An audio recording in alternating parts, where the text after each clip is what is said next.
New Zealand বাংলার সাফ কথায় আপনাদের সকলকে স্বাগত। আমি সুপ্রীতি রয়েছে আপনাদের সাথে। আর আজকে সাফ কথাতে আলোচনা হবে বাংলা নিয়ে। বাংলার রাজনীতি এই মুহূর্তে একেবারে ইন্টারেস্টিং। তার কারণ কি, উত্তরবঙ্গ এবং দক্ষিণবঙ্গ দুটো জায়গাতে আমরা দেখলাম আজকে প্রশাসনিক বৈঠক। একদিকে মুখ্যমন্ত্রী শুভেন্দু অধিকারীর বৈঠক, যে বৈঠকে হাজির হয়েছেন তৃণমূলের 7 জন সাংসদ এবং বিধায়ক, একজন সাংসদ এবং 6 জন বিধায়ক উপস্থিত দক্ষিণবঙ্গের বৈঠকটিতে। ঠিক উত্তরবঙ্গের যদি ছবিটা আপনাদের দেখায়, সেখানে উত্তর কন্যাতে হয়ে গেল সেখানে মন্ত্রীর উপস্থিতিতে বৈঠক, নিশীথ প্রামাণিকের যে বৈঠক সেখানে ছিলেন উপস্থিত 13 জন তৃণমূলের বিধায়করা উপস্থিত ছিলেন সেই বৈঠকে। সবকিছুকে মিলিয়ে সরকারি বৈঠক, প্রশাসনিক বৈঠক এবং সেই বৈঠকে আজকে বিরোধী বিধায়কদের উপস্থিতি, যেটা গত 15 বছরে বাংলার বুকে কোনোদিন দেখা যায়নি। আর আজকে সেই ছবি নিঃসন্দেহে বাংলার বুকে যে নজির করেছে তা বলাই বাহুল্য।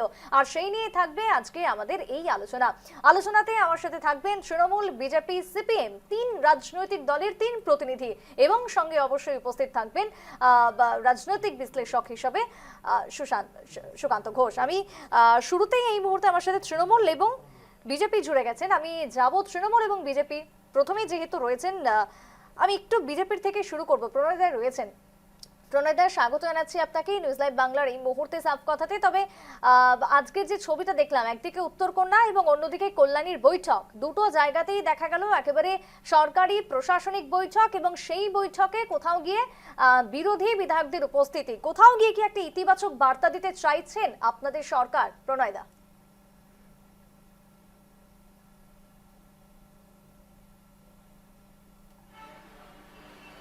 প্রণয় দা শুনতে পাচ্ছেন?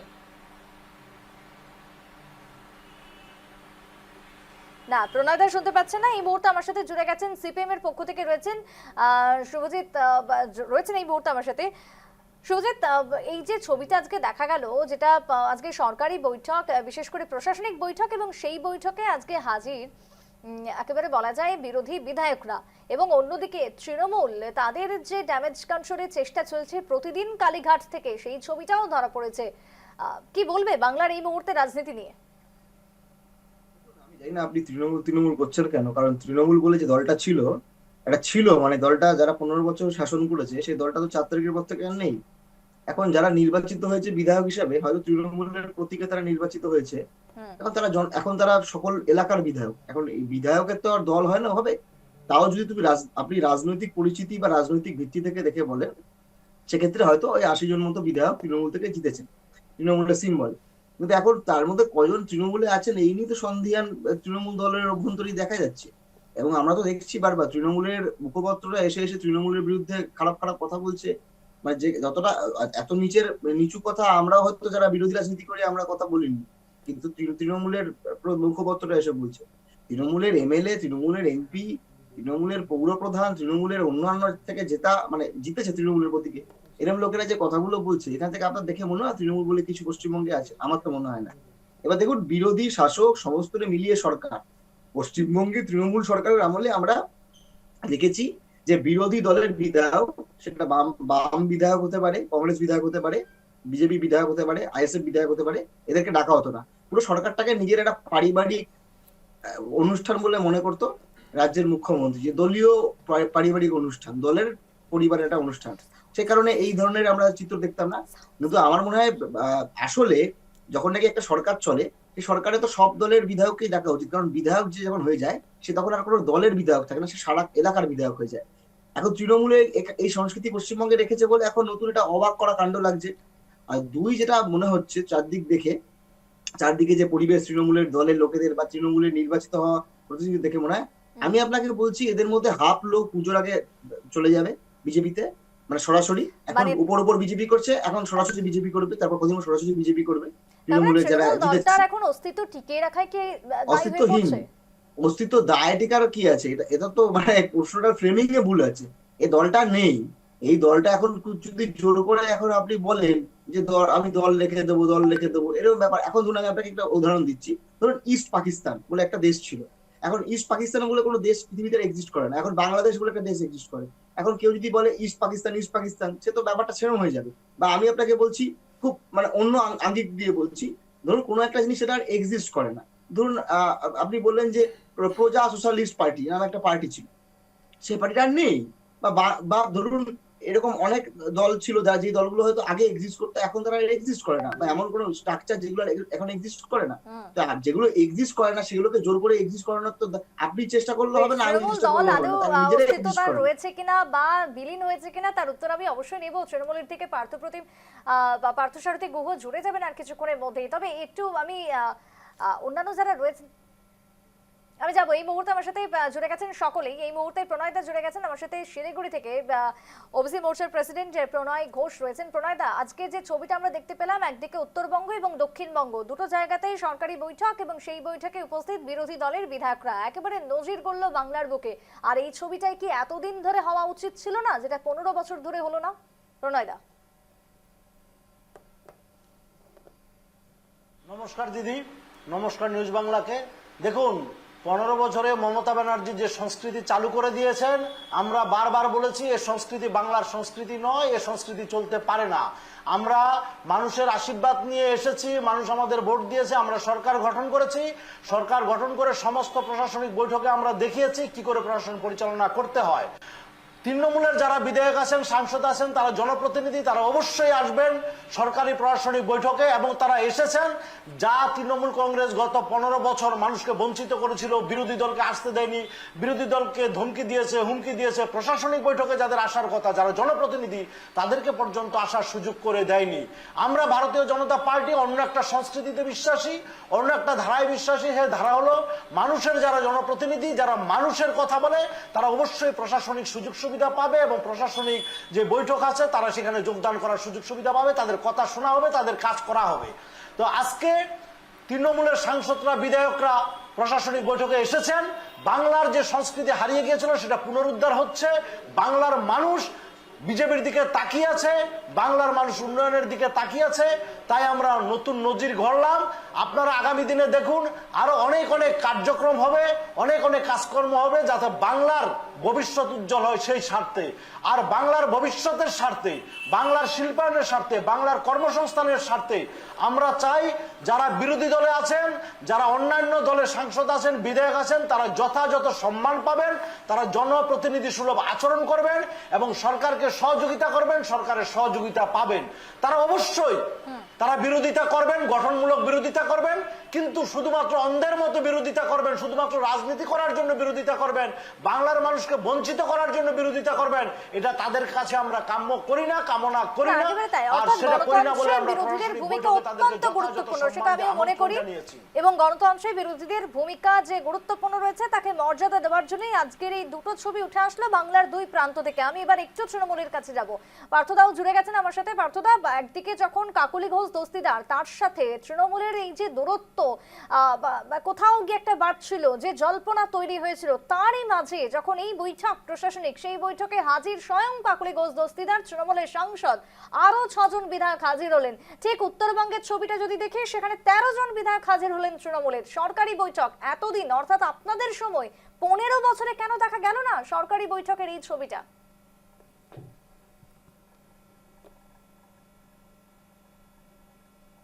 পার্থদা শুনতে পাচ্ছেন?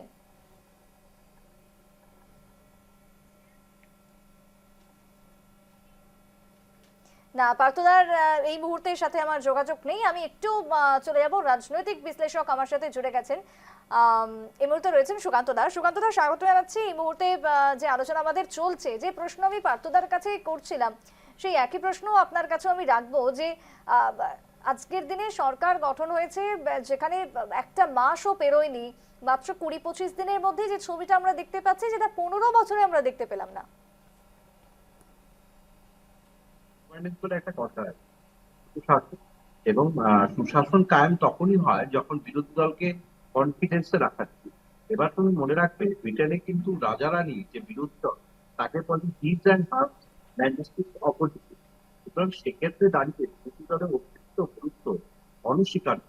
সেখানে দেখবে শুভেন্দু অধিকারী আপনি যেটা করবেন, এটা একদম নয়। তবে কিন্তু পুরনো যে সরকার তৃণমূল কংগ্রেসের, তারা কিন্তু দেখা গেছে যে বিধায়ক, নির্বাচিত বিধায়ক কাউন্সিলরদের কোনো অনুষ্ঠানে ডাকতেন এবং কোনো বৈঠকও ডাকা হতো না।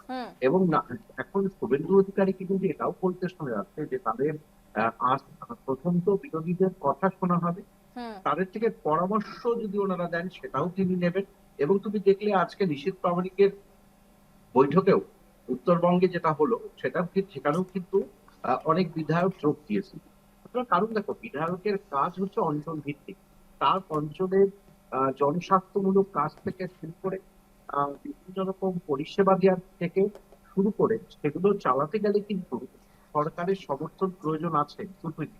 এবং সুপ্রীতি, তোমার বিগত দিনে লক্ষ্য করেছিলে যে অশোক ভট্টাচার্য কিন্তু বহুবার যখন তিনি মেয়র ছিলেন তিনি কিন্তু কলকাতায় গিয়েছিলেন, বিরাদাকিল সহ অনেকের সাথে দেখা করেছিলেন।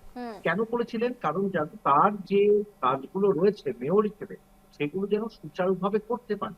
তিনি কিন্তু দল মত কিছু দেখেন। এবং এটাও মানতে হবে, তৃণমূল কংগ্রেসের যারা সেই সময় পৌরসভার দায়িত্বে মেয়র হিসেবে যারা ছিলেন তারাও তাকে সহযোগিতা প্রথম অবস্থায় করেছিল, অশোকবাবু স্বীকার করেছেন। তাহলে এই ধরনের রাজনৈতিক পরিবেশই তো কাম্য। কে জিরো হয়ে গেল, কে থাকবে না, সেটা তো পরের বিষয়। কিন্তু কোথাও গিয়ে তৃণমূল কংগ্রেস যেটা এতদিন করেছে সেটা ঠিক করেনি, সেটা কিন্তু প্রমাণ হলো। এবং তৃণমূল কংগ্রেসের বিধায়কদের উপস্থিতি কিন্তু প্রমাণ করছে যে তারা কিন্তু মানে উন্নয়নের পক্ষে অন্তত চেষ্টা করছে। এবং এই ব্যাপারে সুকান্ত দা, আমি সিপিএম এর এই মুহূর্তে শুভজিৎ দা যেমনটা বলছিলেন আমি সেক্ষেত্রে সহমত যে বিধায়ক সেক্ষেত্রে তো আর নির্দিষ্ট কোনো দল না, সেটা তো একটা সংবিধান, মানুষের উন্নয়নে কাজ করা। এবং যেহেতু এটা সরকারি বৈঠক, গণতন্ত্রের বিরোধীদের যে কণ্ঠ রয়েছে সেটাকেও তো সামনে আসতে হবে, যেটা এতদিন রোধ করা হয়েছিল। দেখো, বিরোধী দলকে তো গুরুত্ব দিতে অনেকেই চায় না, এটাও তুমি দেখেছো। মানে আমাদের ভারতবর্ষের রাজনীতিতে বিরোধী দল মানে তুচ্ছ। এই জায়গা থেকে এটা কিন্তু ঘটনা। তার অঞ্চলের উন্নতি, অনেকে বলে না যে আমার সরকার ক্ষমতায় নেই, তৃণমূলে অনেক নেতা নেত্রীরাই বলছে আমরা কাজ করতে পারছি না। এই ধরনের মানে এগুলো বেমানান কথা, এগুলো কোনো যৌক্তিকতা নেই। কারণ তুমি তোমার অঞ্চলে কাজ করতেই পারো যদি আবার একটা কথা যে মানে যে সরকার রাজ্যে রয়েছে তার সঙ্গে সুসম্পর্ক বজায় রেখে বিভিন্ন দাবি দেওয়া রাখা যেতেই পারে, তাহলে তো সার্বিক উন্নয়ন হবে। আমি যদি কিছু নিচের দলের যারা বিধায়ক তাদেরকে আলাদাভাবে দেখি বা সেই অঞ্চলকে দেখি, যেটা কিন্তু বারবার হয়ে থাকে। এবং বিজেপি বিধায়করা বারবার কিন্তু এটা নিয়ে প্রতিবাদ করেছিল যে আমরা সহযোগিতা পাচ্ছি না, এবং সেই সহযোগিতা ছাড়া বহু কাউন্সিলর তারা কাজও করতে পারেনি। এবং কলকাতা কর্পোরেশনেও দেখা গেছে, শিলিগুড়িতে দেখা গেছে, দুর্গাপুরে দেখা গেছে একটা অব্যবস্থা চলেছিল বহু জায়গায়। সুতরাং সেই জায়গা থেকে শুভেন্দু অধিকারী যে বার্তাটা দিয়েছেন অত্যন্ত ভালো বার্তা। কারণ রাজনৈতিক সংস্কৃতি এটাই হওয়া উচিত, এটাই থাকা উচিত। কিন্তু তৃণমূল কংগ্রেসের বিভিন্ন মুখপাত্ররা যেভাবে কথা বলছে যে তারা কাজ করতে পারছিলেন না, অসুবিধে। এবং আমরা কাকুলি ঘোষ দস্তিদারকেও দেখছি যে কখনো কখনো কাঁদছেন, কখনো বলছেন আমি কাজ করতে পারিনি।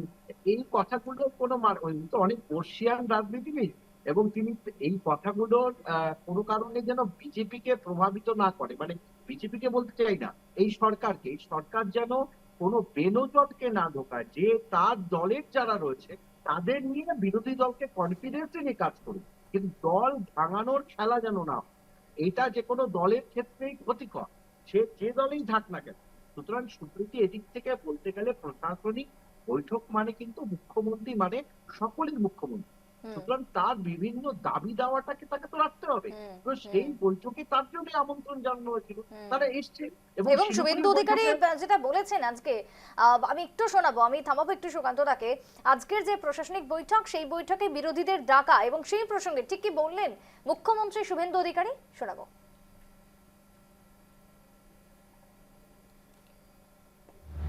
আমরা মূলত যেটা জোর দিয়েছি, শর্ট টার্মে নির্বাচিত এমএলএদের সঙ্গে প্রশাসনের সমন্বয়।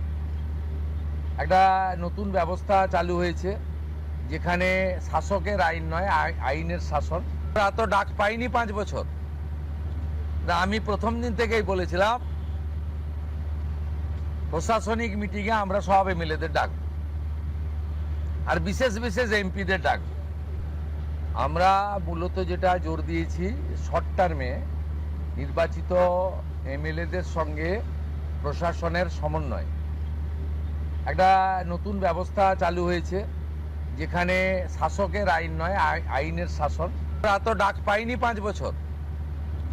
আমি প্রথম দিন থেকেই বলেছিলাম আর যে বক্তব্য উঠে এসেছে যে 5 প্রশাসন- বছরে আমরা ডাক পাইনি এবং সেই ছবিটা কোথাও গিয়ে আর এবছর বা আগামী দিনে লক্ষ্য করা যাবে না।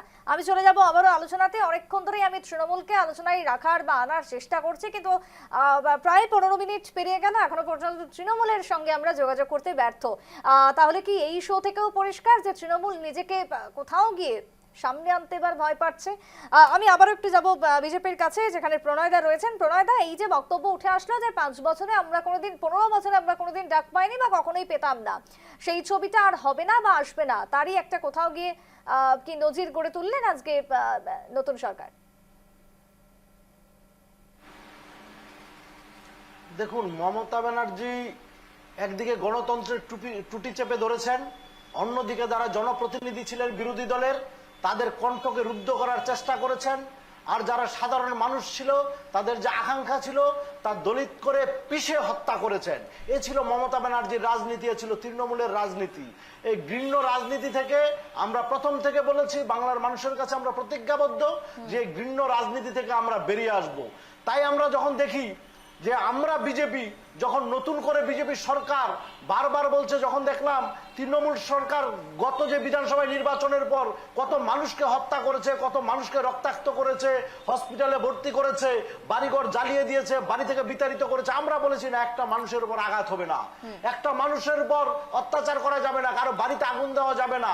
আমরা জানি যারা সাধারণ কর্মী তারা অনেক সময় অনেক কারণে তারা মুখটা বন্ধ করতে বাধ্য হয়, তারা অনেক অত্যাচারের শিকার হয়। তাই আমরা বলছি না, কোনো রাজনৈতিক কর্মীকে আঘাত করা যাবে না, কোনো নেতৃত্বের আঘাত করা যাবে না, যার যার আদর্শ নিয়ে মতাদর্শ নিয়ে সে রাজনীতি করবে। ঠিক সেরকম ভাবে আমরা বিশ্বাস করি যে বাংলার উন্নয়নের স্বার্থে, বাংলাকে এগিয়ে নেওয়ার স্বার্থে তৃণমূল যে ঘৃণ্য রাজনীতি করে গেছে, যে রাজনীতি কোনোদিন বাংলার মানুষ গ্রহণ করেনি কিন্তু বাংলার মানুষকে বাধ্য করেছে সে রাজনীতির সঙ্গে পথ হাঁটতে, আমরা ভারতীয় জনতা পার্টির সমস্ত নেতৃত্ব, সরকার, কার্যকর্তা সবাই বিশ্বাস করি যে না, বাংলার উন্নয়নের জন্য সবাইকে পথ ছেড়ে দিতে হবে, সবাইকে উন্নয়নের পথে নিয়ে আসতে হবে, সবাইকে কাজের সুযোগ করে দিতে হবে, সবাইকে কর্মসংস্থানের সুযোগ করে দিতে হবে। যার যার রাজনৈতিক মতাদর্শের উপর দাঁড়িয়ে স্বচ্ছভাবে রাজনীতিটা করবে, গণতান্ত্রিক প্রক্রিয়া বজায় রেখে তারা রাজনীতি করবে, সে রাজনীতিতে ভারতীয় জনতা পার্টির সরকার তাদেরকে সহযোগিতা করবে। এই মুহূর্তে তৃণমূল আমার সাথে জুড়ে গেছে পার্থসারথী গুহ, এই মুহূর্তে এসে গেছেন তৃণমূল নেতা। আমি তৃণমূলের কাছে যাব। পার্থদা, অনেকক্ষণ ধরে আপনার সাথে যোগাযোগ করা বা কথা বলার চেষ্টা করছি, তার কারণ আজকে যে আলোচনা চলছে তার অন্যতম কেন্দ্রবিন্দু কিন্তু আপনি বা আপনার দল, সেই জায়গাতে অনেকক্ষণ ধরে আপনার সাথে আমরা যোগাযোগই করতে পারছি না। এই যে আজকের বৈঠক, একদিকে দক্ষিণবঙ্গ এবং উত্তরবঙ্গের প্রশাসনিক বৈঠক, সেখানে তৃণমূলের এত বিধায়কদের উপস্থিতি লক্ষ্য করা গেল, ঠিক অন্যদিকে একের পর এক কাউন্সিলরদের পদত্যাগ লাগাতার ভাবে চলছে এখনো পর্যন্ত। ডায়মন্ড হারবার হোক বা গোটা রাজ্যের যদি দেখি, একের পর এক পদত্যাগ। কি বলবেন এই যে সমস্ত কিছু পরিস্থিতির দেখে, মতামত? কানেক্ট না করতে পারার জন্য আমিও আন্তরিকভাবে দুঃখিত। আমিও তো চেষ্টা করেছি, কোনোভাবে আজকে কমিউনিকেশনের প্রবলেম হচ্ছিল। যাই হোক, আমি মধ্যমণি নই। এই মুহূর্তে নিশ্চয়ই রাজ্যে যারা ক্ষমতাসীন দল তারা নিশ্চয়ই রাজ্যে তাদের লাইমলাইট তাদের দিকেই আছে। এটা নতুন করে বলার কিছু নয়, যে দল ক্ষমতায় আসে তাদের একটা হানিমুন পিরিয়ড চলে। এই মুহূর্তে রাজ্যে বিজেপি সরকার গঠিত হয়েছে এবং গণতান্ত্রিক ব্যবস্থার মধ্যে দিয়ে তারা যে রাজ্য সরকার গড়েছে, না তো সেই হানিমুন পিরিয়ডে আপনার দলের বিধায়করা প্রত্যেকেই হাজির, মানে অধিকাংশরাই হাজির, উত্তরবঙ্গ হোক বা দক্ষিণবঙ্গ। না না, বিজেপি যদি সবাইকে নিয়ে, যেটা শুভেন্দু বাবু আমাদের মাননীয় মুখ্যমন্ত্রী প্রথম থেকেই বলেছেন যে আমি নই আমরা, এই আমরা যে অভিব্যক্তি, আমরা শুভেন্দু বাবুর পরবর্তী পদক্ষেপও দেখছি বিভিন্ন বিধায়কদের উনি সরাসরি তৃণমূল বিধায়ক বা উনি কোনো এই ব্যাপারে কোনো ব্রাত্য রাখছেন না, সবাইকে নিয়ে কাজ করার পক্ষপাত, সেটা আমরাও স্বাগত জানাচ্ছি, সাধুবাদ জানাচ্ছি। গণতন্ত্রে তো এটাই কাম্য। তৃণমূল কংগ্রেসও অনেক ডেভেলপমেন্ট করেছে এবং শুভেন্দু বাবুর আমলে সেই ডেভেলপমেন্ট রাজ্যে এগিয়ে যাক, সেটাই আমরা চাইবো। একজন রাজ্য, আমরা প্রাথমিকভাবে তো রাজ্যের ভালো চাই, তৃণমূল হোক, বিজেপি হই, কংগ্রেস হই, সিপিএম হই, সেটা পরে না পার্থদা, উন্নয়ন হোক সেটা সবাই চায়, সেটা প্রত্যেকেই চায়, কিন্তু আমার একটা ছোট্ট প্রশ্ন আছে এর মধ্যে, যে এই যে আজকে কল্যাণীর বৈঠকে এক সাংসদ সহ 6 বিধায়ক, উত্তরবঙ্গে আজকে 13 জন বিধায়ক তৃণমূলেরই, তো এই যে তাদের যাওয়া উপস্থিতি, দল জানতো, দলের অনুমতি ছিল? দেখুন, আমার কাছে যতটুকু ইনফরমেশন আছে, দল যদি এই ব্যাপারে তারা মানে যে মাননীয় বিধায়ক বা সাংসদ যারা গিয়েছে, হ্যাঁ, তাদের এই ব্যাপারে কোনো প্রশাসনিক বৈঠকে যোগ দেওয়ার ক্ষেত্রে দল অন্তরায় হবে বলে আমার মনে হয়, এবং খুব সঙ্গত কারণে দল এই ব্যাপারটায় খুব একটা ইন্টারফেয়ার করবে না। হ্যাঁ, কিন্তু এখানে একটা ব্যাপার আছে, ধরুন খারাপ সময় যারা দলের পাশে আছে, তৃণমূল কংগ্রেস হেরে যাওয়ার পরেও যে নেতা কর্মী সমর্থকরা পাশে আছে, তাদের নিয়ে দল এগোতে চায়, এবং মাননীয় যে বিধায়করা, যে 80 জন বিধায়ক আছেন তৃণমূলের যে বিধানসভায়, তাদের নিয়েও তৃণমূলের একটা কাজ করার ব্যাপার আছে, এবং সবাই মিলে যদি চলার একটা ব্যাপার চলে, তাতে তো তৃণমূল নেতৃত্ব বাধা দেওয়ার কোনো ব্যাপার থাকে না। এটাই আমার আমি বক্তব্য। একে একে আমি পার্থদার বক্তব্যের আমি একে একে প্রতিক্রিয়া নেব। প্রথমে সিপিএম।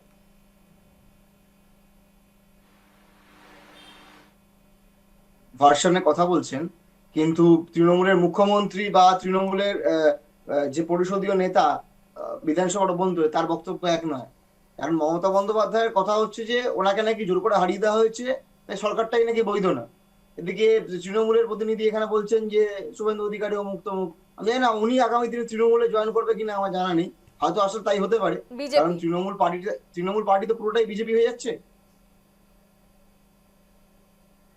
পার্থদা কিছু বলছেন? গুহ বামফ্রন্ট থেকে যে বিজেপিতে গেছে, সেই ব্যাপারে ওনাদের বক্তব্য কি? খগেন মুর্মু কাদের ছিল? শঙ্কর ঘোষ কাদের দলে ছিল? উদয়ন গুহ কাদের দলে ছিল? ওনারা যে সিপিএম যে এখানে বড় বড় কথা বলছে, সিপিএম এর মুখে লেকচার অন্তত মানায়। আরে আপনি এত বড় কথা বলছেন কি করে? আর লজ্জা পায় না? নির্লজ্জ বেহায়া তৃণমূল কংগ্রেস। না না না, লজ্জা পায় না? এই পার্টিটা নেই, এই পার্টি পশ্চিমবঙ্গে নেই। যুক্তি দিয়ে কথা বলুন, অযৌক্তিক কথা বলেন কেন? কোনো যুক্তি নেই, কিছু নেই, খালি আবহাওয়া সৃষ্টি করে। একটা পার্টি কদিন আগে যারা নাকি 1.5 লাখ ভোটে লিড দিয়েছে অভিষেক বন্দ্যোপাধ্যায়কে, সেই পার্টি 5,000 ভোট পাচ্ছে, ভোট হয়ে যাচ্ছে। লজ্জা করছে না? একটু আস্তে কথা বলুন, এখন একটু ভদ্র হয়ে আস্তে আস্তে অন্যদেরকে সম্মান করতে শিখুন। যে কি করে আপনার 1.5 লাখ ভোট 5,000 ভোট হয়ে গেল, আপনার তো নিজের মূল্যায়ন করা উচিত। প্রণয়দা উত্তর নেব, তারপর আমি রাজনৈতিক বিশ্লেষকের কাছে যাব। প্রণয়দা। আমি পার্থদার কথাটা ঠিক বুঝতে পারিনি, এখানে নেটের সমস্যা বোঝা যাচ্ছে না। যদি পার্থদা কি বলছে একবার বলেন তাহলে সুবিধা হয়। পার্থদা বলছিলেন যে সকলের উন্নয়নের জন্য এই যে বৈঠক, সেক্ষেত্রে তাদের কোনো আপত্তি নেই, দলের কোনো আপত্তি নেই। আমি জিজ্ঞাসা করেছিলাম যে দলের অনুমতি আদৌ ছিল কিনা, সেই প্রসঙ্গে পার্থদা বক্তব্য তুলে ধরলেন। দেখুন, আপত্তি থাকার না থাকা বড় ব্যাপার না, কারণ তৃণমূল দলটা বিলীন হয়ে যাবে। তৃণমূল দলটা অস্তিত্বের সংকটে ভুগছে। যেভাবে রাজনৈতিক নেতৃত্বকে রাজনৈতিক ভাবে নিচু স্তরের যেই তাদের লিডাররা আছে, তাদের কাউন্সিলররা আছে, তাদেরকে অস্বীকার করা শুরু করেছে, তারা পদত্যাগ করা শুরু করেছে, দল পাল্টানো শুরু করেছে। তবে আমি পার্থদাকে আশ্বস্ত করছি যে ভারতীয় জনতা পার্টি তৃণমূলের মতো কাউকে দল ভাঙ্গিয়ে নেবেন না, দল ভাঙ্গিয়ে আনবেন না। আমরা বরঞ্চ যে কোনো রাজনৈতিক দলের রাজনৈতিক প্রতিনিধিদেরকে আমরা সব রকম সুযোগ সুবিধা দেওয়ার চেষ্টা করব এবং দিয়ে যাব। আমরা গতবারও দেখেছি, যখন আমাদের দলের বিধায়ক সাংসদরা গিয়েছেন বন্যার, যখন প্রাকৃতিক দুর্যোগ হয়েছিল উত্তরবঙ্গে ত্রাণ দেওয়ার জন্য, তাদেরকে হত্যা করার চেষ্টা হয়েছে, তাদেরকে কিভাবে রক্তাক্ত করেছে, তাদের গাড়ি ভেঙে দিয়েছে, মাথা ফাটিয়ে দিয়েছে, তাদের চোখ উপড়ে নেওয়া হয়েছে, কি নির্মম ভাবে তাদেরকে আঘাত করা হয়েছিল। ভারতীয় জনতা পার্টির সংস্কৃতি সেটা নয়। আমরা পার্থদাদেরকে বলবো বিজেপির কাছ থেকে শিখুন, বিজেপির কাছ থেকে শিখতে হবে কি করে রাজনীতিটা করতে হয়, কি করে মানুষকে সম্মান দিতে হয়, কি করে সমস্ত অঞ্চলের সমস্ত রাজ্যের উন্নয়ন করতে হয়। আমাদের এখন প্রধান লক্ষ্য হলো মানুষের জীবনযাত্রার মানের উন্নয়ন, খাদ্য, বস্ত্র, বাসস্থান এবং শিক্ষার উন্নয়ন, মানুষকে সামনের দিকে এগিয়ে নিয়ে যাওয়া। আর তৃণমূলের যে প্রতিক্রিয়াশীল রাজনীতি, সে রাজনীতির হাত থেকে মানুষকে বের করে নিয়ে আসা।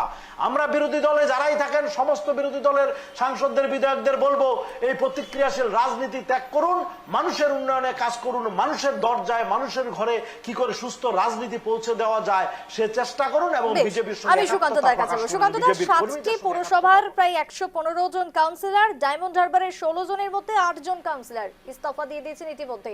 আজকে শুভজিৎ হোক বা প্রণয়দা হোক, যে বক্তব্য তুলে ধরছেন যে তৃণমূলের আর অস্তিত্ব থাকবে কিনা সেটা এখন বোঝাই যাচ্ছে না। অন্যদিকে ড্যামেজ কন্ট্রোলের কিন্তু চেষ্টা করেই যাচ্ছেন তৃণমূল নেত্রী।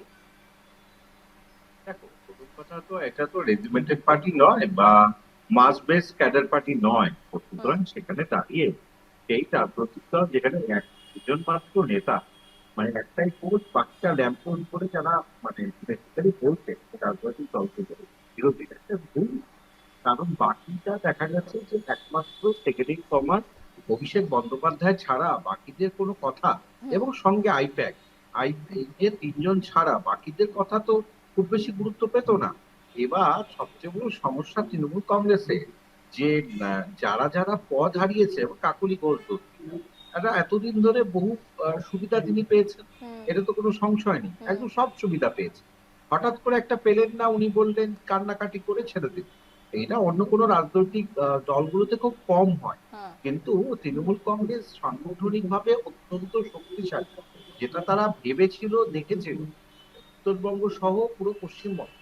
কিন্তু সেই সংগঠনটা কতটা তারা ধরে রাখতে পারবে, কারণ বিজেপি কিন্তু অত্যন্ত বুদ্ধির সাথে এবং খুবই মানে একটা অন্যভাবে একটা টার্গেট সেট করে কিন্তু ওনারা রাজনীতি করে, এবং তাদের সাংগঠনিক স্তরগুলো যদি দেখা যায় সেখানে খুব সহজে কিন্তু বেনজল ঢোকার সুযোগ থাকে না, কিন্তু রিসেন্টলি সেটাও থাকছে। কিন্তু আমি যেটা বলতে চাইছি যে যেখানে তৃণমূল কংগ্রেসের যারা মানে কাউন্সিলর, বড় বড় নেতা, তারা কোনো না কোনো ভাবে দেখবে, যেমন রাজু নস্কর, যেমন যাকে দেখা গেছে প্রমোটারিং থেকে শুরু করে সোনা পাপ্পু এবং তোমার জাহাঙ্গীর, শাহজাহান, প্রত্যেকে বিভিন্ন দুর্নীতিতে যুক্ত। কেউ শাহজাহানকে দেখা গেছে কি করেছিল, আর জাহাঙ্গীর কিরকম ত্রাস ছিল। এবং সবচেয়ে বড় কথা, এই যে যাদের যাদের ধরা হচ্ছে, যেমন প্রশান্ত বর্মন বিডিও, এবং আমরা শানুকে দেখছি আরেকজন বিডিও, যিনি কিন্তু যাকে ফলতায় আনা হয়েছিল নির্বাচনে যেন তৃণমূল কংগ্রেস খুব ভালোভাবে ফল করতে পারে। তাহলে প্রত্যেকটা ক্ষেত্রে দুর্নীতি রন্ধে রন্ধে যুক্ত। সুতরাং সেখান থেকে দাঁড়িয়ে যখন আর কোনো অর্থের যোগান থাকবে না, অর্থের পাইপলাইনটা বন্ধ হবে, তখন তো তাদের স্বার্থ থাকবে না। মানে এদের তো কোনো আদর্শ নেই সুপ্রিত, আদর্শ থাকলে তো থাকবে। এবার আদর্শ যেখানে নেই, শুধু অর্থ, শুধু প্রলোভন, শুধু গুন্ডারাজ, কাটমানি, ছাপ্পা ভোট, যেগুলোর সঙ্গে সম্পৃক্ত তৃণমূল কংগ্রেস, তার জন্য সমস্যাটা তৈরি হয়েছে। এই যে দুর্নীতির ইমারতটা গঠন করা হয়েছে, এই ইমারত থেকে কিন্তু তারা অর্থ উপার্জন করেছে, এবং সেটা কোনো না কোনো ভাবে দলের কারো না কারোর কাছে গেছে। ইভেন কুণাল ঘোষ এই নস্করকে, যিনি এতগুলো বেআইনি বিল্ডিং তৈরি করেছে বেলেঘাটায়, যেগুলো ভাঙা হয়েছে, তিনি তাকে একদম দারুণ সার্টিফিকেট দিয়েছিলেন যে ওনার মতো কর্মী হয় না। তাহলে এখন বোঝা যাবে তৃণমূল কংগ্রেসের যখন মানে এই অবস্থায় তারা যখন ৮০ জন বিধায়ক রয়েছে, তাদের কি ধরে রাখতে পারবে? ধরে রাখা যেভাবে মানে তাসের ঘরের মতন ভাঙতে শুরু করেছে, এখন এটাই হচ্ছে সব থেকে বড় প্রশ্ন, যে ধরে রাখতে কতজনকে পারবে। কারণ আমি তো কাউন্সিলরদের উদাহরণ দিলাম, এবং যেভাবে আমরা বিধায়ক বা সাংসদদের মুখ খুলতে দেখছি, তাতে করে আর হয়তো সময়ের অপেক্ষা। আমি আসবো, আলোচনাতে ফিরবো, আমি শুভজিৎদার কাছেও যাব, পার্থদার কাছেও যাব, তবে সময় একটা বিরতির, ফিরছি বিরতির পর, সঙ্গে থাকুন। ফিরলাম বিরতির পর, আমি আবারও চলে যাব আলোচনার মধ্যে। ঠিক যেমনটা ছিলাম, যে তৃণমূল এই দলটা কতদূর তাদের বিধায়কদের এই মুহূর্তে ধরে রাখতে পারবে, সেটা হচ্ছে সব থেকে বড় প্রশ্ন। কারণ যেভাবে কাউন্সিলরদের এবার একে একে ইস্তফা শুরু হয়েছে, অন্যদিকে নানান রকমের জল্পনা তো ঘুরপাক খাচ্ছে, এক একজনের এক এক রকমের বক্তব্য, এক একজনের এক এক রকম তৃণমূলের বিরুদ্ধে ক্ষোভ, বিষোদ্গার, দুর্নীতি, এবং অভিষেক বন্দ্যোপাধ্যায়কে নিয়ে যে ধরনের একটা তৈরি হয়েছে এই মুহূর্তে মানুষের মধ্যে, বিধায়কদের মধ্যে, তারপরে জল্পনা বাড়ছে ক্রমশ। আমি শুভজিৎদার কাছে যাব। শুভজিৎদা, অনেকক্ষণ ধরে কিছু বলতে চাইছিলেন। তবে আমি জানি না, আপনারা এরকম একটা গুরুত্বপূর্ণ সময় এসব উল্টোপাল্টা যে মানে অপ্রাসঙ্গিক মানে জিনিসকে মানে প্রসঙ্গ বানিয়ে কেন এদেরকে হাইলাইট করতে যাচ্ছেন? মানে আপনি একটা গুরুত্বপূর্ণ, হ্যাঁ, মানে আমার কথা হচ্ছে একটা টপিক যেটা পার্টিনেন্ট টপিক, রাজ্যে কি করে আগামী দিনে কাজ করা যেতে পারে, রাজ্যে যে পরিস্থিতি রয়েছে সেই পরিস্থিতি নিয়ে আলোচনা করুন, দেশের পরিস্থিতি নিয়ে আলোচনা করুন, সেই নিয়ে আলোচনা করা যেতে পারে। কিন্তু ধরুন আমি আপনাকে বলছি, একটা রাজনৈতিক দল সে ভোটে হারতেই পারে, সে শূন্য হয়ে যেতে পারে, এতেও কোনো অসুবিধা নেই। আমার কথা, রাজনৈতিক দলে হার থাকবে, জিত থাকবে, তাদের শূন্য হওয়া থাকবে, সম্পূর্ণভাবে আরো বৃহৎ সিট পাওয়া থাকবে, কিন্তু এগুলো ব্যাপার নয়। ব্যাপারটা বুঝার চেষ্টা করুন। এই যে কথাটা রাজনৈতিক বিশেষজ্ঞ বললেন, যে রাজনীতিতে প্রাথমিক শর্ত হচ্ছে রাজনৈতিক একটা তত্ত্ব লাগে।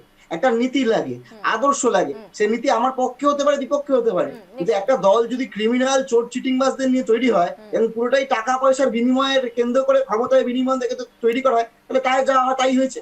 এখন আগামী দিনে পশ্চিমবঙ্গের রাজনীতিতে যারা অতীতে এই চোর চিটিংবাজ পার্টিকে ভোট দিয়েছে বা কিছু ভালো লোকেরা ভোট দিয়েছেন, তাদেরকে এটা নিশ্চিত করতে হবে তারা কাকে ভোট দেবেন। কারণ আগামী দিনে ইভিএম এ যে ব্যালট থাকবে বা ব্যালট পেপার থাকবে, ওখানে তৃণমূল থাকবে না, ওখানে হয় সিপিএম থাকবে, নয় আইএসএফ থাকবে, বা বামপন্থী দল থাকবে, বা বিজেপি থাকবে। ওখানে আপনাকে হয় বাম নয় বিজেপির মধ্যে বাঁচতে হবে। এসব তৃণমূল অন্য কোনো দল সব অপ্রাসঙ্গিক। কিন্তু এখন শুভজিৎ দা, এবারে যে ভোট দেখলাম সেখানে সিপিএম এরও তো কোনো আশানুরূপ ফল তো হলো না। তাহলে সিপিএম এর আশার আলো আছে না আছে সেটা খুব প্রমাণ। 2024 নির্বাচনে ফলতায় সিপিএম ভোট পেয়েছিল 1%, আর সেইবার ভোট পেয়েছে সিপিএম কত 19.some%, মানে 20-র কাছাকাছি।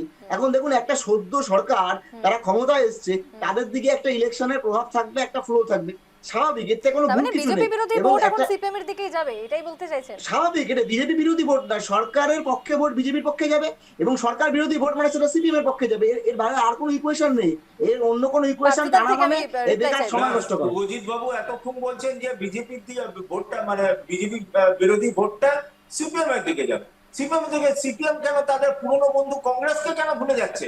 55,000 কংগ্রেস এবং তৃণমূল কংগ্রেস কর্মীদের যারা খুন করেছে বলে অভিযোগ যে সিপিএম এর বিরুদ্ধে, তারা বড় বড় কথা কি করে বলছে? এই রাজু নস্কর তো সিপিএম এর হাতে তৈরি, এই শওকত মোল্লা, রাজু নস্কর, এরা তো সিপিএম এর আতুর ঘর থেকে বেড়ে উঠেছে। সিপিএম যে এখানে বড় করে বড় বড় কথা বলছে, এই মানব মুখোপাধ্যায় প্রয়াত মন্ত্রী, রাজ্যে সিপিআইএম এর প্রয়াত মন্ত্রী, তার সঙ্গে রাজু নস্করকে দেখা যেত। এগুলো যদি আপনারা পুরনো ফাইল বা পুরনো আর্কাইভ ঘেটে দেখুন, যে আমি এটা সত্যি বলছি না মন গড়া গল্প বানাচ্ছি। সিপিএম এর মুখে এগুলো সাজে না। সিপিএম এখন একটা প্রাথমিকভাবে একটা ভোটে জিতে, সিপিএম অপ্রাসঙ্গিক বাংলায় ছিল, আছে, থাকবে। তৃণমূলের সঙ্গে বিজেপি কত ভোট পেয়েছে আপনাদের? পুষ্পা হয়ে গেল না? ভোট দিয়ে হবে না। গেল 80টা, আমি আপনাকে বলছি 40% বিধানসভায় ভোট পেয়েছে করে লাভ নেই। আপনার কথা আমি বুঝি, একটা উত্তর দিন। 4%। আমি একটা কথা বলবো, আচ্ছা আমি একটা কথা বলি, আপনি আপনার কথা বলে যান। আমি একটা কথা বলবো, বিজেপির দিকে ভোট দিয়েছে। আমি বেশিক্ষণ সময় নষ্ট করবো না, আমি আপনার কথার মধ্যে ঢুকবোই না, আপনি আপনার মতো কথা বলে যান। আমি একটা কথা বলি, আক্রমণাত্মক কথা বলছি না দাদা, একদমই না। আমি বলবো, আপনি বলা বন্ধ করলেই বলবো না, বলুন বলুন বলুন, আপনি বলুন। বেশ, বলবো? শুভজিৎ দা বলুন বলুন। আমি বলছি, এই যে 80 জায়গায় তৃণমূল জিতেছে, তো আমি আপনাকে বলছি 80 জায়গায় তৃণমূলের পক্ষে মানুষ রায় দিয়েছে। আগামী এক সপ্তাহ পর এই 80টা জায়গায় ভোট হোক, 80টার মধ্যে তৃণমূল 80 জায়গায় জামানত হারাবে, এবং 80টার অধিকাংশ জায়গায় বামপন্থীরা জিতবে, কয়েক জায়গায় বিজেপি জিতবে। 80 জায়গায় তৃণমূল জামানত হারিয়ে ফেলবে, আমি বলে দিলাম।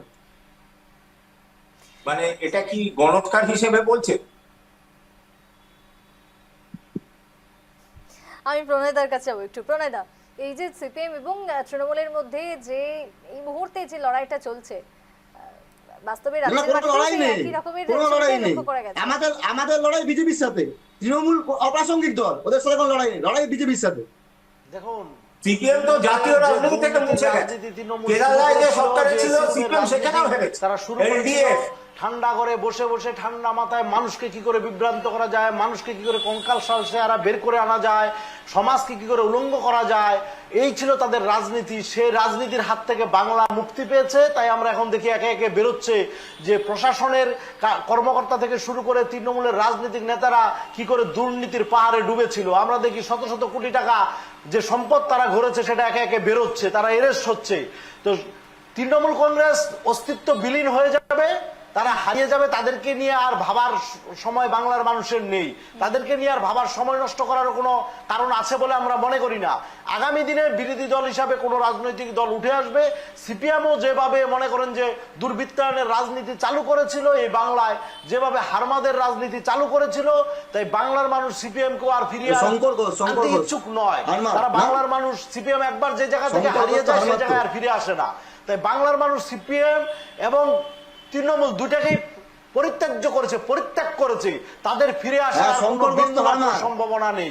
বাংলায় গঠনমূলক রাজনীতি বিজেপি করে যাবে, বাংলার মানুষের উন্নয়নের রাজনীতি বিজেপি করে যাবে, বাংলার শিল্পায়নের রাজনীতি বিজেপি তো করে যাবে। বিরোধী হিসেবে বাংলার আগামী দিনে সর্বপ্রান্তে বাংলাতেই সর্বশেষ প্রান্তে যে মানুষটা আছে, প্রণয়দা বিরোধী হিসেবে বাংলাতে আগামী দিনে কি মনে হচ্ছে?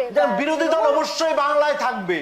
সেটা কোন দল কি মনে হচ্ছে, তৃণমূল না সিপিএম? না, তৃণমূলের অস্তিত্ব বিলীন হয়ে যাবে, তৃণমূল অপ্রাসঙ্গিক হয়ে যাবে, সিপিএম কি তাহলে উঠে আসবে? তৃণমূল অপ্রাসঙ্গিক হয়ে যাবে, তৃণমূল দলটা বিলীন হয়ে যাবে।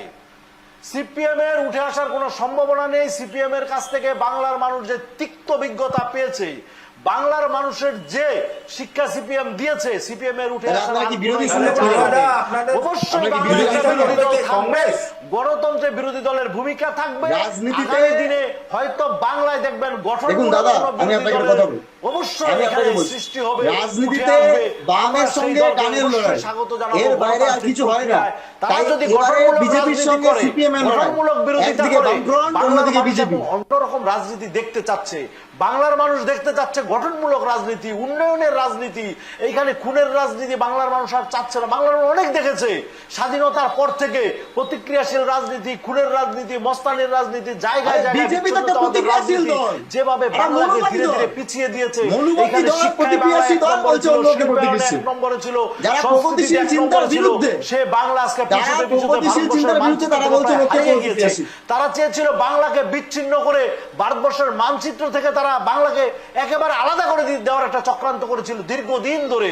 স্বাধীনতার পর থেকে তিলে তিলে তিলে তিলে একবার একটা সুযোগ এসেছে, বাংলাকে আবার ভারতবর্ষের রাজনীতিকে অঙ্গীভূত করা হবে, বাংলাকে আবার ভারতবর্ষের রাজনীতিকে প্রাসঙ্গিক করে তোলা হবে। শিল্পায়ন থেকে শুরু করে কর্মসংস্থান থেকে শুরু করবে, সমস্ত সংস্কৃতি পুনরুদ্ধার থেকে শুরু করবে, মনীষীদের সম্মান দেওয়া থেকে শুরু করে সমস্ত জায়গায় আপনি দেখবেন বাংলা আবার ভারতবর্ষের মানচিত্রে মাথা উঁচু করে দাঁড়াবে, গর্ববোধ করবে। উত্তর নেই, উত্তর নেই। বাংলাতে কে থাকবে? যারা গঠনমূলক রাজনীতি করবে, যারা বাংলার উন্নয়নের শরিক হবে, যারা বাংলাকে সামনের দিকে এগিয়ে দেওয়ার প্রশ্নে তারাই আবার বাংলার বিরোধী দল হিসেবে উঠে আসবে। এটা আমাদের বিশ্বাস, এটা বাংলার মানুষের বিশ্বাস। বাংলার মানুষ রাস্তাঘাটে বলছে, জায়গায় জায়গায় বলছে, এবার একটা গঠনমূলক আমরা বিরোধী দল চাই। যারা সরকারি দলের সঙ্গে, তারা সরকারি দলের যদি কোনো ভুল ভ্রান্তি হয় তার বিরোধিতা করবে, কিন্তু কথায় কথায় তারা উন্নয়নের সঙ্গে শরীক হবে। সরকারি দল যারা থাকবে এরকম একটা দল তাল মেলাবে, সেরকম বিজেপি বিরোধী দল চাইছে। আমি জানি না, মানে সরকারি দল একটা থাকবে, বিরোধী দল আরেকটা থাকবে। সরকারি দল তো ঠিক করে দিতে পারে না যে কে বিরোধী দল হবে, নাকি বিজেপি বলছে যে আগামী দিনে ওরা ঠিক করে দেবে কে বিরোধী দল হবে। মানে যারা সত্যিকারের বিজেপি বিরোধী তাদেরকে বিরোধী দল হয়ে যাবে না, বরঞ্চ সেটিং একটা অপোজিশন বানাতে চাইছে। আমি জানি না, এটাই বোধহয় বিজেপির চাহিদা। সুকান্ত দা, এই যে এতক্ষণ ধরে যে আলোচনা চলছে, আমার সত্যি এক্ষেত্রে আমিও জানি আপনিও হাসি হয়তো চেপে রাখতে পারছেন না, কি বলবেন বাংলাতে এবার বিরোধী দল কাকে দেখতে চাইছেন বা কি হবে? দেখো, রাজনৈতিক চতুর্থী আমরা নই, রাজনৈতিক বিশ্লেষক। আমি বলতে চাই তিনটে জায়গা হতে পারে। একটা হতে পারে যদি তৃণমূল কংগ্রেস তার সংগঠনকে তৃণমূল স্তরে ধরে রাখতে পারে, আমি তৃণমূল স্তরে বারবার স্ট্রেস দিচ্ছি, এবং এখান থেকে ধরে রাখতে পারলে হয়তো লোকসভা অব্দি একটা থাকতে পারে বিরোধিতা চাই। কিন্তু সিপিএম এবং কংগ্রেস যেহেতু একটা বিশাল বড় একটা মাস বেস পার্টি এবং রেজিমেন্টেরও একটা আছে, তো সে কারণে তাদের কিন্তু একটা বড় ঘটনা যে তারা কিন্তু এরকম তাসের ঘরের মতো পড়ে যাবে, কারণ তাদের একটা মতাদর্শ রয়েছে। সুতরাং তারা যদি গণ আন্দোলন তৈরি করতে পারে, মানে যে কোনো ক্ষেত্রে, ধরো হকারদের নিয়ে, যে হকারদের উঠছে সেই নিয়ে কিন্তু খুব বেশি বড় সব তৃণমূলকে খুব একটা দেখা যায়, অল্প বিস্তর দেখা গেছে। সেই জায়গা থেকে যারা বিরোধিতার জায়গায় গণ আন্দোলনকে নিয়ে যেতে পারবে এবং সরকারের গঠনমূলক সমালোচনা করতে পারবে, সে কারণ গঠনমূলক সমালোচনা করতে গেলে সুপ্রীতি তোমার তো মানে অন্তত চোর ডাকাত হলে হবে না, তুমি কাউকে সমালোচনা করতে গেলে তোমাকেও পরিষ্কার থাকতে হবে। সেই জায়গা থেকে সিপিএম কংগ্রেসের একটা জায়গা রয়েছে। আর দ্বিতীয় বিকল্প পশ্চিমবঙ্গে খুব একটা তৈরি হয়নি।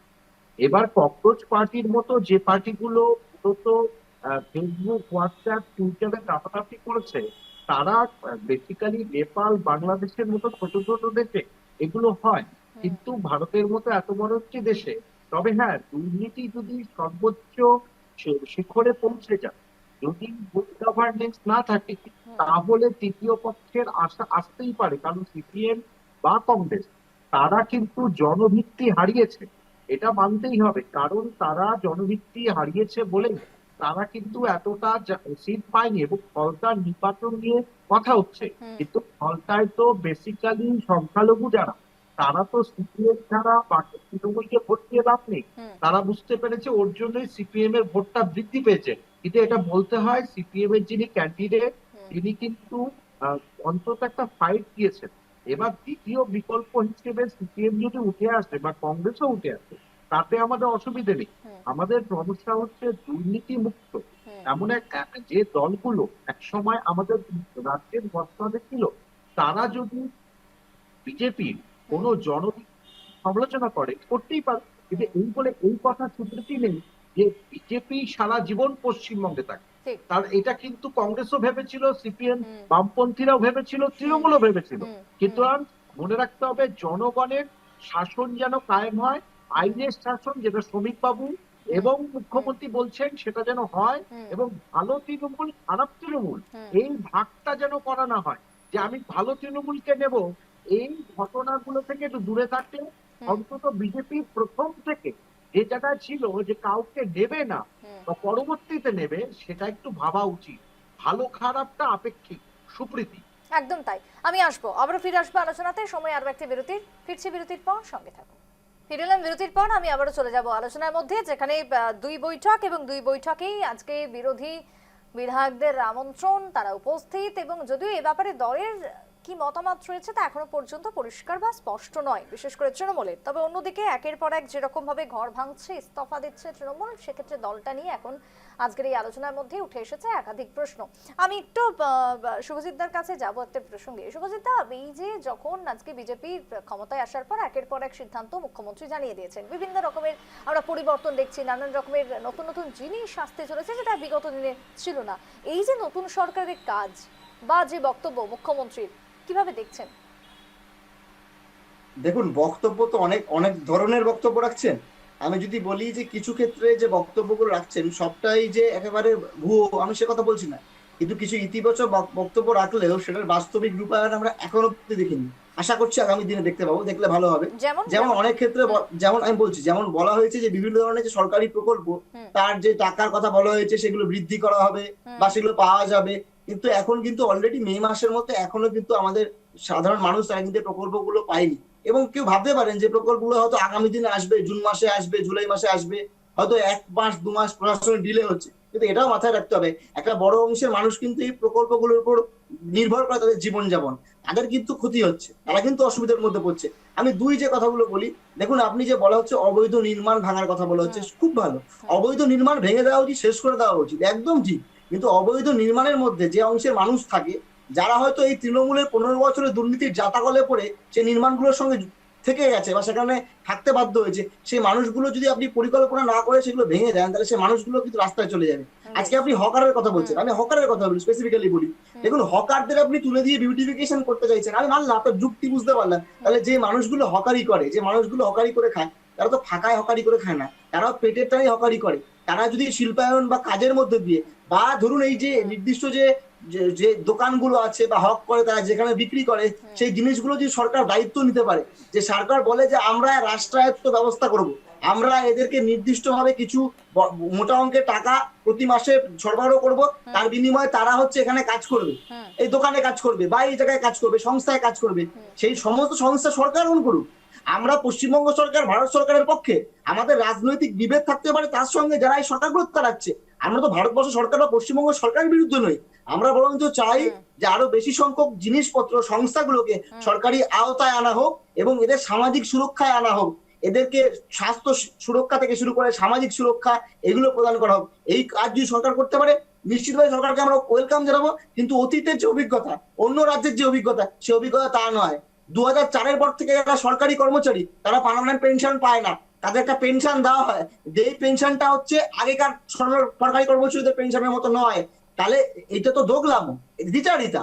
তাহলে এই দ্বিচারিতার মধ্যে না পড়ে যেই সামাজিক সুরক্ষার কথা আমরা বলি, যেটা আমরা 1960-এর দশকে বলেছি, তৎকালীন সময় সরকার বিরোধিতা করলেও সরকার রাষ্ট্রায়ত্ত চয়ন করেছে সমস্ত কলকারখানাকে, ব্যাংককে, বিমাকে, আমরা তার পাশে দাঁড়িয়েছি বা আমরা সে আওয়াজ তুলেছি। আমরা আবারও বলবো, বেসরকারি থেকে সরকারি সংস্থা বাড়ুক, আমরা সরকারকে সাহায্য করবো, আমরা সরকারের পাশে দাঁড়াবো। বেশ, আমি একই প্রসঙ্গে যাব, আমি পার্থদা। সিপিএম ধরুন 34 বছর যে রাজ্যে ক্ষমতায় ছিল, এই যে স্বাস্থ্য সাথী থেকে কন্যাশ্রী, লক্ষ্মী ভান্ডার, এই যে একের পর এক জনমুখী প্রকল্প, সিপিএম কিন্তু মুখে প্রান্তিক মানুষ, গরিব মানুষের কথা বলে। সিপিএম কোন প্রকল্পটা করে গেছে এইটুকু আপনি আগে বলুন, আর সেটা বক্তব্য নয়। এবং আজকে লক্ষ্মী ভান্ডার, কোথাও লাডলি গয়না, মমতা বন্দ্যোপাধ্যায়ের যে উন্নয়নমুখী প্রকল্প, সেটা কিন্তু আন্তর্জাতিক মডেল হিসেবে উঠে এবং আপনারা দেখেছেন রাষ্ট্রপুঞ্জ তাকে স্বীকৃতি দিয়েছে। এবং এটা দেখুন, ভালোটাকে তো ভালো বলতেই হবে। মমতা বন্দ্যোপাধ্যায়ের যে উন্নয়নমুখী প্রকল্প, সেটা তো বিজেপি সরকারও অনেক রাজ্যে তারা এটা করেছে, এটা তো অস্বীকার করার জায়গা নেই। আর বিজেপির যদি আমরা একটা কিছু নিতে পারি, এই খারাপ সময়, তৃণমূল তো এখন একটা খারাপ সময়ের মধ্যে দিয়ে যাচ্ছে। এই ফ্রেজটা যেটা আপনারা বলছেন যে দলটা থাকবে কি থাকবে না, নানা রকম অস্তিত্ব সংকট।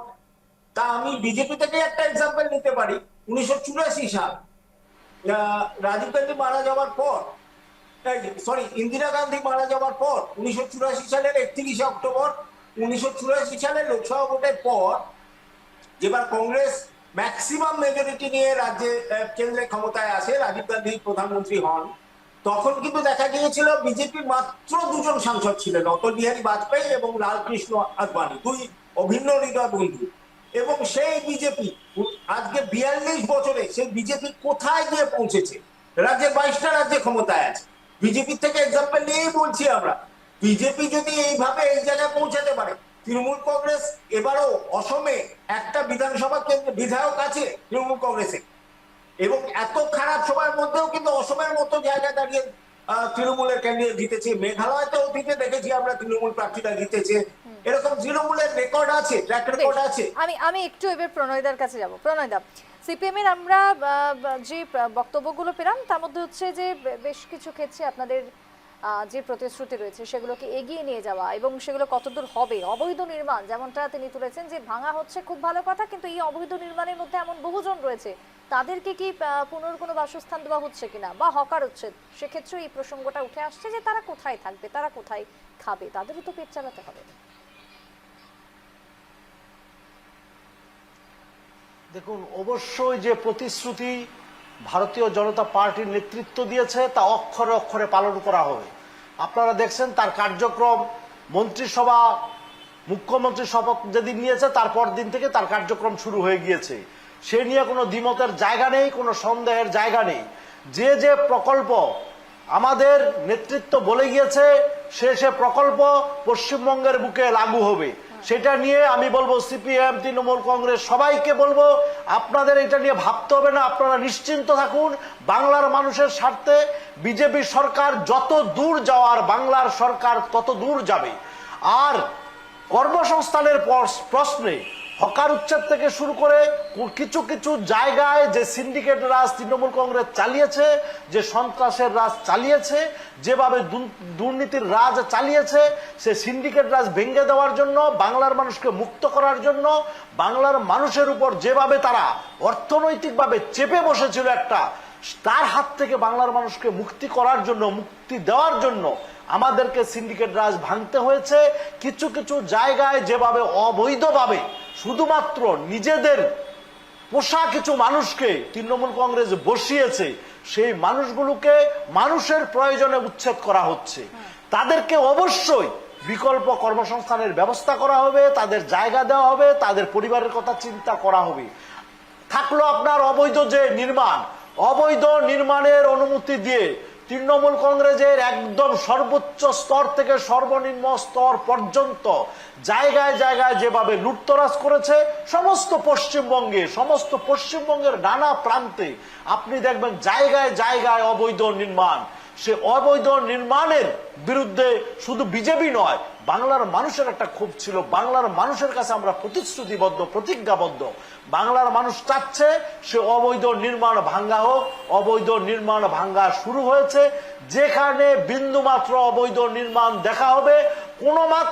কোনো বেশ, প্রকার ভাঙা তো হচ্ছে, কিন্তু রাজনৈতিক তার রং না পরিপ্রেক্ষিতে দেখে তাদের সে বিকল্প অবৈধ ব্যবস্থা কি দেওয়া নির্মাণ হবে ভেঙে সেটাই দেওয়া শুভজিৎ হবে। দার প্রশ্ন। শুভজিৎ দা, সময় একেবারে শেষ, আমি একেবারে ছোট্ট উত্তর চাইবো। আমার দেখুন, কথা আমি যে যদি সরকার আপনি যদি তাহলে অবৈধ আলাদা করে নির্মাণ যারা পরিকল্পনা করেছে করুক, তাদের আলাদা যদি ফ্ল্যাট আপনি বানাক, সেই ব্যবস্থাপনার ফ্ল্যাটে কথা এই বলেন, লোকেদেরকে রাখুক, তাদের রাখার পর পুনর্বাসনের ভাঙুক, কথা বলেন, আমাদের কোনো তাহলে তো আপত্তি ধরে নেই। নিতে হবে দুই হচ্ছে যে হকারদের যে অবৈধ প্রসঙ্গ পথে আসছে, যারা আমার কথা টাকা উপার্জন হকারদেরকে করছে, বিকল্প অবৈধ ব্যবস্থা কাজ দিক, তারপরে যারা আপনি করছে হকার এই তাদেরকে বিষয়গুলো তৈরি স্বীকৃতি করুন। দেওয়া।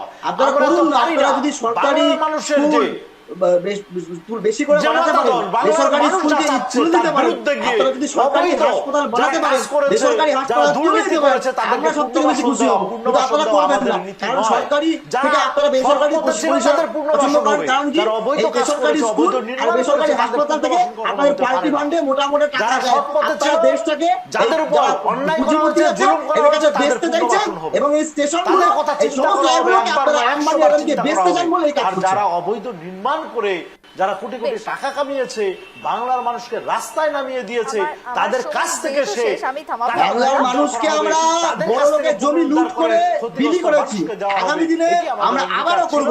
সেই আমরা অঙ্গীকার একেবারে আমরা এক একটা অক্ষরে করে অক্ষরে পালন আম্বানি আদানি এদের সম্পত্তিগুলোকে ছিনিয়ে নিয়ে সাধারণ মানুষের মধ্যে বিলি করব। এটাই আমাদের রাজনীতি, আমাদের গর্ব।